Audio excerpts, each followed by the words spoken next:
Coucou les moms, je vous fais un petit vidéo life update parce qu'il y a beaucoup de choses qui se sont passées dernièrement. Je sais même pas quand est-ce que je vais me décider à faire cette vidéo-ci, à la publier, je veux dire. Si vous êtes chanceuse, ça va être la même semaine. Sinon, je vais peut-être attendre pour vous dévoiler le suspense parce que c'est quand même... j'ai de bonnes nouvelles et j'ai de nouvelles acquisitions à vous présenter.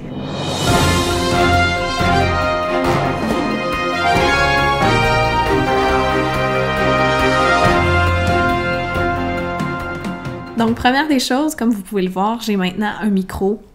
Première des bonnes nouvelles, en fait, c'est relié à ça, c'est que je me suis équipée d'un micro parce que je prépare déjà mon vlogmas parce que je voulais, oui, vous faire des vlogs pendant le temps des fêtes, mais je voulais aussi vous apporter quelque chose de concret, un plus sur ma chaîne, pourquoi vous me suivrez, pourquoi, en fait, j'ai beaucoup de gens de mon entourage qui pourraient vous aider ou au moins avoir plus d'informations sur beaucoup de sujets que moi, je me posais des questions même avant de les connaître ou même avant de les voir dans cette position-ci. Bref, vous allez comprendre quand vous allez les voir.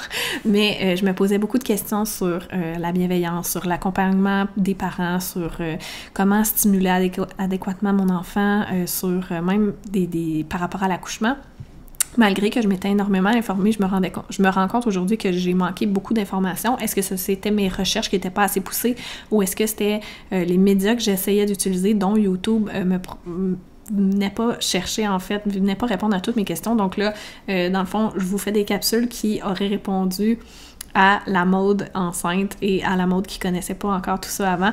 Donc j'espère que ça va pouvoir vous aider. Une petite annonce par rapport au vlogmas, je vais recevoir une coach en parentalité bienveillante.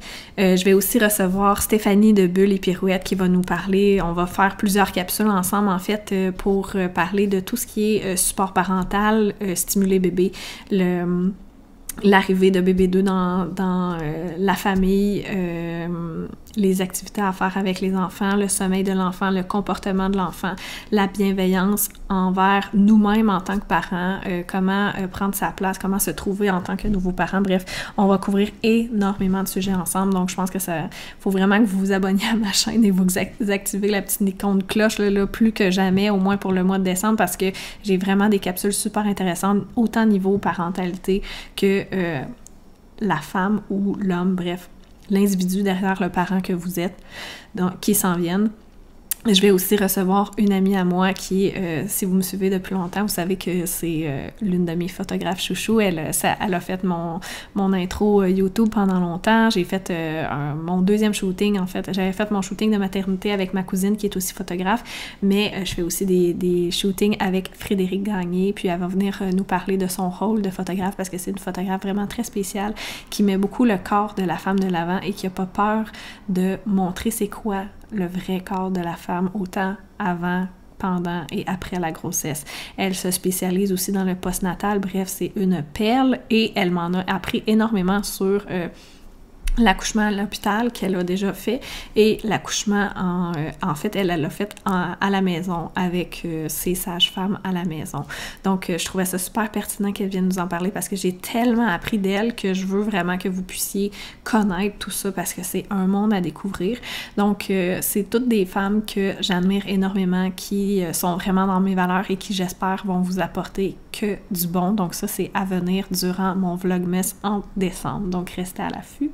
Sinon, par rapport à Life Update, par rapport à moi, je suis allée voir, donc si vous me suivez depuis longtemps, vous avez probablement vu ma capsule sur mon update de fibrome d'il y a quelques mois. Je suis retournée voir mon gynécologue pour avoir un autre suivi par rapport à mes fibromes. Donc, juste vous faire un petit rappel rapide ici. Quand je suis tombée enceinte de Mathéa à ma première échographie, qui est supposée d'être un moment magique où je vois mon bébé pour la première fois, on m'a appris que j'avais des fibromes, puis ce qu'on m'a dit, c'est « Ah, tu savais pas que tu avais des fibromes? Ok, attends, on va s'en parler dans le bureau. » Donc, vous imaginez la panique que j'avais dans le bureau du médecin quand je savais que s'il voulait m'en parler après dans le bureau, c'était pas des bonnes nouvelles d'avoir des fibromes. Je savais pas non plus que c'était des fibromes.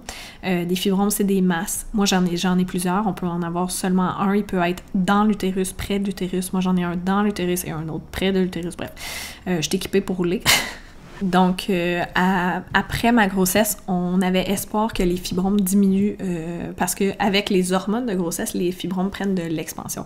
Mais moi, de mon côté, en fait, c'est pour ceux qui pensaient que quand mes hormones de grossesse allaient quitter mon corps, mes fibromes allaient diminuer de taille. Moi, dans mon cas, ça n'a vraiment pas été le cas. Ils ont diminué d'1 centimètre, mais moi, j'avais des fibromes de 10 cm, ce qui est très gros, vous pouvez vous l'imaginer, même pendant ma grossesse, il me faisait mal, il était très douloureux, c'est pas supposé faire mal, c'est pour ça que c'est pas quelque chose de grave, et maintenant, ils ne les enlèvent plus. Maintenant, ce qu'ils font, en tout cas, moi, les gynécologues que j'ai rencontrés, peut-être que vous me direz que c'est différent ailleurs, et si oui, j'aimerais le savoir parce que, honnêtement, ça me fait quand même peur comme opération. Ils m'expliquaient que maintenant, quand ils opèrent le fibrome, ils enlèvent les fibromes, mais ils enlèvent aussi l'utérus pour éviter qu'il y ait d'autres fibromes qui se créent éventuellement, puis que ce soit opération après opération. Donc, c'est un peu ça. Donc, après mon suivi, qui ont vu que mes fibromes ne diminuaient pas, ça c'est une chose, mais qui me faisait mal. Il y avait peur que la situation dégénère et que je fasse une hémorragie interne, que je sois rentrée d'urgence, puis qu'ils doivent vraiment tout m'enlever, tout ce qui est utérus et autres. Donc là, quand ils vont m'enlever l'utérus, ils vont essayer de garder le plus possible les trompes et tout ça. Bref, je suis pas très bonne en anatomie, honnêtement, là, puis on dirait qu'à chaque fois que je rentre dans le bureau, je suis tout le temps un peu stressée, fait que je retiens, on dirait, le global, mais je retiens pas les termes qu'il me dit. Avant de tomber enceinte, moi, j'avais le stérilet Mirena, mais depuis mon adolescence que j'ai des maux de ventre incroyables. Est-ce que c'est lié à mes fibromes? Peut-être. Est-ce que ça peut être autre chose aussi? Donc, j'avais mon stérilet Mirena qui m'a énormément aidée. Moi, ça m'a vraiment j'étais vraiment sur mon X niveau hormones depuis ma grossesse. Avec tous les symptômes aussi que j'avais, ça m'aidait beaucoup d'avoir le Mirena. Après ma grossesse, j'ai eu un autre stérilet qui contenait moins d'hormones puis qui pose de plus en plus, en fait, justement parce qu'il y a moins d'hormones et il est plus petit, c'est le Kilena. Mais finalement, après mon rendez-vous de suivi avec mon gynécologue, on voyait que le fibrome avait pas diminué de taille, pas assez. Fait que là, j'ai poussé un peu pour revenir à mon stérilet initial qui était le Mirena. Je sais pas pourquoi, j'avais un feeling que peut-être qu'il n'y avait pas assez d'hormones justement pour... parce que là, il me disait que le meilleur traitement pour faire diminuer la taille des fibromes, c'était le stérilet. Fait que là, je me disais, bon, peut-être qu'avec un stérilet plus fort, ça ferait plus effet. Donc là, on avait mon rendez-vous de suivi et en effet, ça l'a diminué d'un côté. Donc, mon fibrome qui avait 10 cm est rendu à 5 cm. Par contre, mon autre fibrome qui était à 4 cm est rendu à 5,5.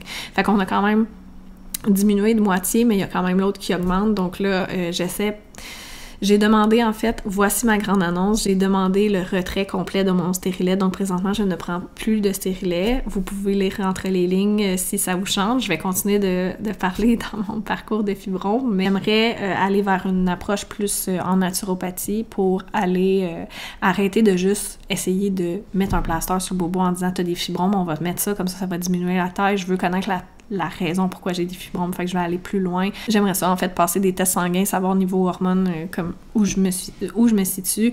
Il y a aussi beaucoup de choses que je peux faire dans mon alimentation qui m'aident niveau maux de ventre et hormonal.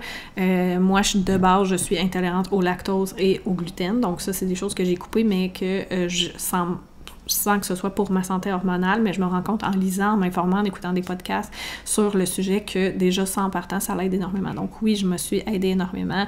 Je vais aller vers les huiles essentielles aussi. Je vais aller faire certaines méthodes plus qui sont pas nécessairement médicales. J'essaie de me détacher de tout ce qui est pilule pour « t'as mal au ventre, voici une pilule de mal de ventre. Je veux comprendre pourquoi j'ai mal au ventre, pourquoi j'ai des fibromes, pourquoi. » Et évidemment, comme j'ai un timeline, évidemment, parce que mes fibromes prennent de l'espace, oui, mais me font aussi, m'occasionnent des inconforts, m'occasionnent des blessures, et puis, oui, je suis capable de vivre avec, mais je suis pas supposée d'avoir mal au ventre, je suis pas supposée d'avoir mal au ventre de même que je devrais pas avoir ces mots-là, et moi, je les accepte pas, donc je veux trouver des solutions à ça. Et puis, si jamais on se rend vraiment à retirer mon utérus et les fibromes, bien, j'ai un délai de 5 ans pour avoir mes enfants. Si vous avez écouté ma capsule, vous le savez, parce que j'étais très émotive à ce moment-là quand on me l'a dit. Donc, si je veux plusieurs enfants, ce que je désire, je dois faire mes enfants en moins de 5 ans. Je veux aussi revenir un peu sur... je vous avais fait une vidéo sur j'ai peur d'avoir mon bébé de 2. Je voulais le faire pendant que j'étais vraiment dans ces émotions-là, donc je l'ai fait, je l'ai publié, j'ai eu des belles réactions, j'ai eu des gens qui ont commenté par rapport à ça, qui se retrouvaient là-dedans, d'autres qui essayaient de me rassurer, et c'est vraiment très gentil de votre part, mais il n'y avait rien que vous pouviez faire pour me rassurer. Mais je tiens quand même à vous avouer que mon changement de mindset a été fait dans les mois suivants. C'est pas quelque chose que je me suis forcée à faire, j'étais juste prête. On recule de quelques mois, j'étais terrifiée à l'idée d'avoir un bébé 2, puis là, j'accueille ça avec une belle ouverture, je suis prête, j'ai hâte, j'y pense non-stop, le baby fever vient de me repiquer, et puis c'est ça, fait que j'aimerais, je m'en suis jamais cachée, je veux pouvoir offrir pas l'offrir, c'est pas le bon terme que je veux dire, mais je veux que Mathéo puisse avoir un frère ou une sœur, comme moi j'ai ma sœur, que c'est mon allié pour la vie, puis que peu importe les chicanes, tout ce qui va se passer, on va toujours être nous deux contre le monde entier, tu sais, c'est une meilleure amie pour la vie, c'est un compagne de jeu quand t'es jeune, c'est le plus beau cadeau que mes parents ont pu m'offrir. Encore une fois, j'utilise le mauvais terme, mais je veux pouvoir offrir ça à Mathéo également. Puis, on a le désir d'agrandir notre famille. Tristan voudrait 3. Moi, je pense qu'on va se limiter à 2. J'ai quand même beaucoup de stress lié à mes fibromes. Le médecin est quand même pas tellement stressé du fait qu'il pense que ça va pogner pareil.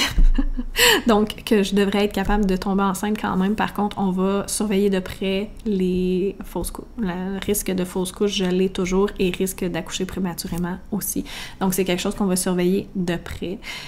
Puis, c'est cela. Fait qu'il est quand même un peu... Il est optimiste par rapport à ma situation. Il est quand même un peu stressé parce que je suis très jeune pour avoir des fibromes, mais des fibromes aussi gros et qui m'occasionnent autant d'inconfort. Donc ça, c'est son stress. Mais quand même, somme toute, il était quand même très optimiste et il me disait qu'il était super content pour nous de vouloir agrandir notre famille. Donc si vous avez bien compris depuis le début, c'est un peu où je m'enligne avec ma capsule. Donc, c'est dans nos projets, c'est ce qu'on espère, on se croise les doigts. Je vous ai dit souvent que j'attends ma petite fille à bras ouverts et que je le manifeste beaucoup. Je veux ma petite fille. Par contre, honnêtement, on est très sincère ici. Je vais être très, très, très contente si c'est un petit garçon. C'est sûr que on dirait que quand tu as eu un petit garçon, tu veux voir peut-être autre chose. Je sais pas pourquoi. Là, présentement, je veux une petite fille. Mais j'ai l'impression que j'ai un feeling présentement que mes enfants vont être très différents. Peut-être parce que moi et ma soeur, on est très différentes, mais je pense que ça va être une belle complicité. On est prêt à passer à ce nouveau step-là dans notre vie de famille, donc j'ai très hâte. Et c'est pour ça aussi que je sais pas quand est-ce que je vais vous publier cette vidéo-ci. On dirait que j'ai quand même mon stress de pas être capable de tomber enceinte, pas être capable que ce soit difficile, peut-être faire une fausse couche.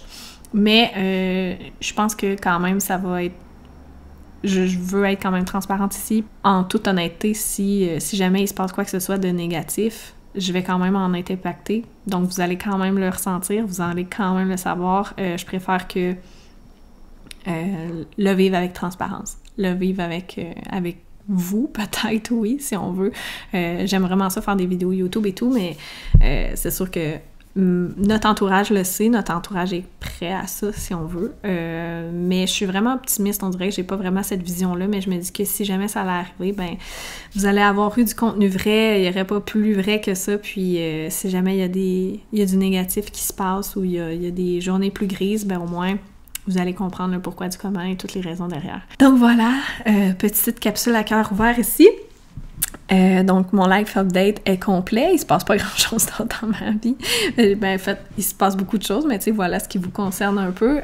Puis, c'est ça. Fait que je vais vous donner des nouvelles, je vais vous tenir au courant. Et puis, je vous envoie de l'amour, des pensées positives. Et puis, si vous aussi, vous êtes en processus d'essayer d'avoir un deuxième ou un premier enfant ou un 6e, qui sait, je vous envoie toutes mes pensées positives à vous aussi.